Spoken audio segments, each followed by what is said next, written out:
Assalamualaikum warahmatullahi wabarakatuh. Halo sahabat cerita kehidupan. Apa kabar kalian semua? Syukur alhamdulillah kita bisa berjumpa lagi di channel ini.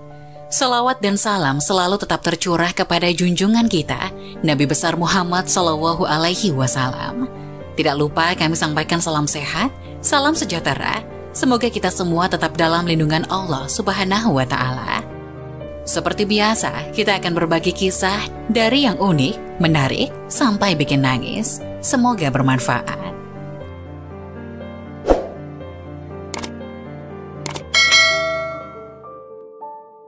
Na'udzubillah, berikut ini 5 golongan orang rajin sholat namun jauh dari Allah. Siapa sajakah mereka?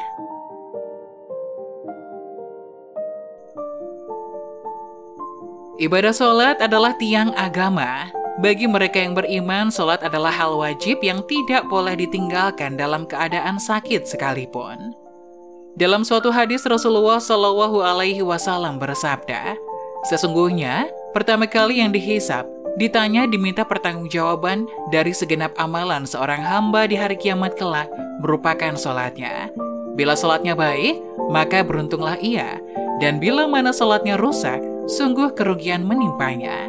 Hadis riwayat Tirmizi. Untuk itu, sangat penting bagi kita untuk rutin mendirikan sholat. Namun untuk mendapatkan ridho dan surganya, tidak hanya dengan rajin menjalankan sholat. Hal itu hanya dilakukan dengan penuh kesadaran, tidak sebatas sebagai rutinitas harian, serta tetap dibarengi dengan menjaga akhlak, serta hubungan sesama dengan manusia, agar tidak menjauhkan kita dari Allah Subhanahu wa Ta'ala. Rajin menjalankan sholat tentu merupakan hal yang sangat baik dan mulia, namun hal tersebut tidak lantas menjamin seseorang menjadi hamba yang dekat dengan Allah Subhanahu wa Ta'ala.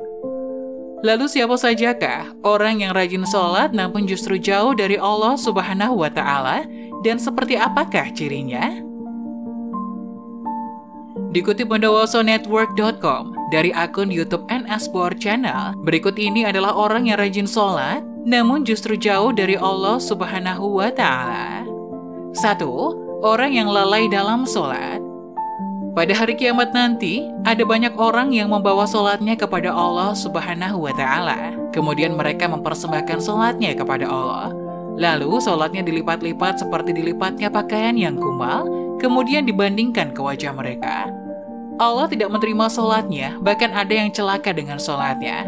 Seperti yang terdapat dalam firman Allah Subhanahu wa Ta'ala dalam surat Al-Ma'un ayat 4 hingga 5. Maka celakalah bagi orang-orang yang sholat, yaitu orang-orang yang melalaikan sholatnya. Rasulullah Shallallahu Alaihi Wasallam pernah bersabda, akan datang pada manusia, umat Muhammad, suatu zaman, banyak orang yang merasakan dirinya sholat, padahal mereka sebenarnya tidak sholat. Hadis riwayat Ahmad. Perintah sholat adalah untuk mengingat Allah Subhanahu wa Ta'ala.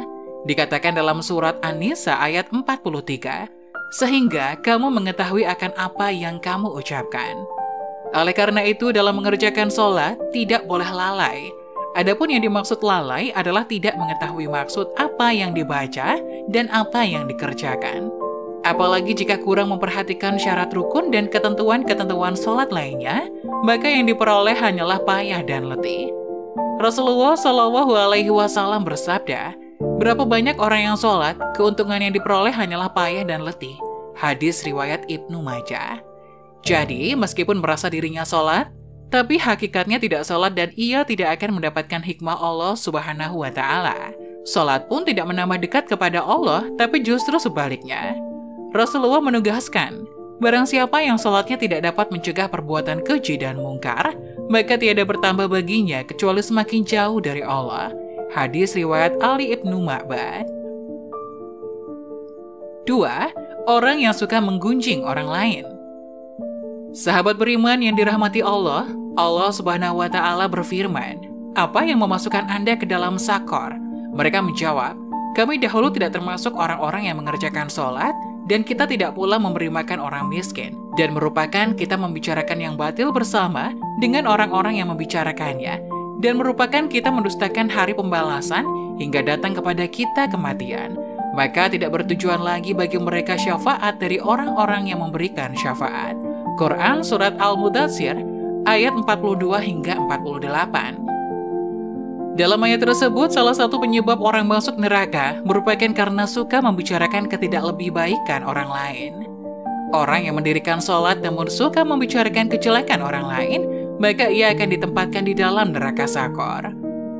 3. Orang yang acuh pada sesama. Dalam sebuah hadis, Rasulullah SAW menyebutkan bahwa salah satu cara mendekatkan diri kepada Allah Subhanahu wa Ta'ala ialah bersifat dermawan dan senang membantu orang lain, terutama kepada orang yang sedang kesulitan. Rasulullah SAW bersabda, orang yang dermawan dekat dengan Allah, dekat dengan manusia, dan dekat dengan surga, sedangkan orang yang bakil atau pelit jauh dari Allah, jauh dari manusia, dan dekat dengan neraka. Orang dermawan insya Allah akan menemukan kenikmatan di dalam sholatnya. Ia akan memperoleh kenikmatan di dalam sholatnya karena dia dijaga oleh para malaikat, diberi cahaya dalam kegelapan, dan diberi ilmu secara langsung oleh Allah Subhanahu wa Ta'ala masuk ke dalam hati sanubarinya. 4. Orang yang ria.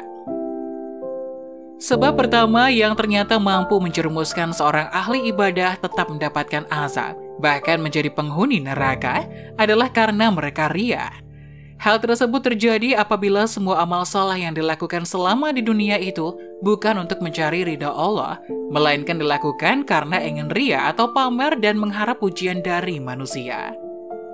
Allah Subhanahu wa Ta'ala berfirman, sesungguhnya orang-orang munafik itu menipu Allah, dan Allah akan membalas tipuan mereka. Dan apabila mereka berdiri untuk sholat, mereka berdiri dengan malas. Ia bermaksud ria dengan sholat di hadapan manusia, dan tidaklah mereka menyebut Allah kecuali sedikit sekali. Quran Surat An-Nisa ayat 142. Sebaik-baiknya amalan adalah amalan yang dilakukan ikhlas dan murni lillahi ta'ala, hanya demi Allah, dan cukuplah kita berharap pada ridho dan balasannya atas apa yang telah kita lakukan. Karena Allah Subhanahu wa Ta'ala adalah seadil-adilnya pemberi balasan.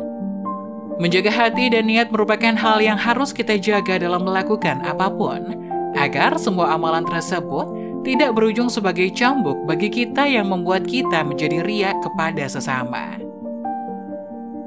5. Orang yang suka berdusta.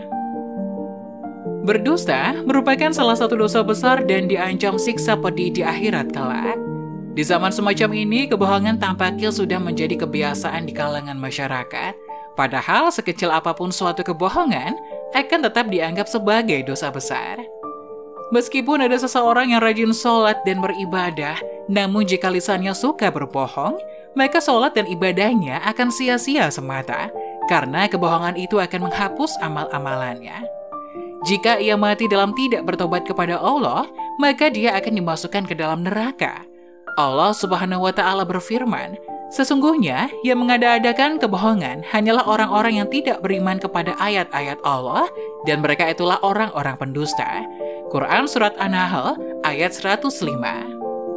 Berbohong menunjukkan salah satu ciri dari golongan orang-orang yang munafik. Untuk itulah mengapa kita sebagai umat Islam wajib menjauhi yang namanya tindakan dusta, karena itu dapat menyesatkan kita baik di dunia maupun di akhirat. Semoga kita termasuk golongan orang-orang yang rajin sholat dan dekat dengan Allah Subhanahu wa Ta'ala, sehingga kita mendapatkan ridho serta menetap dalam surganya kelak. Amin ya Rabbal Alamin.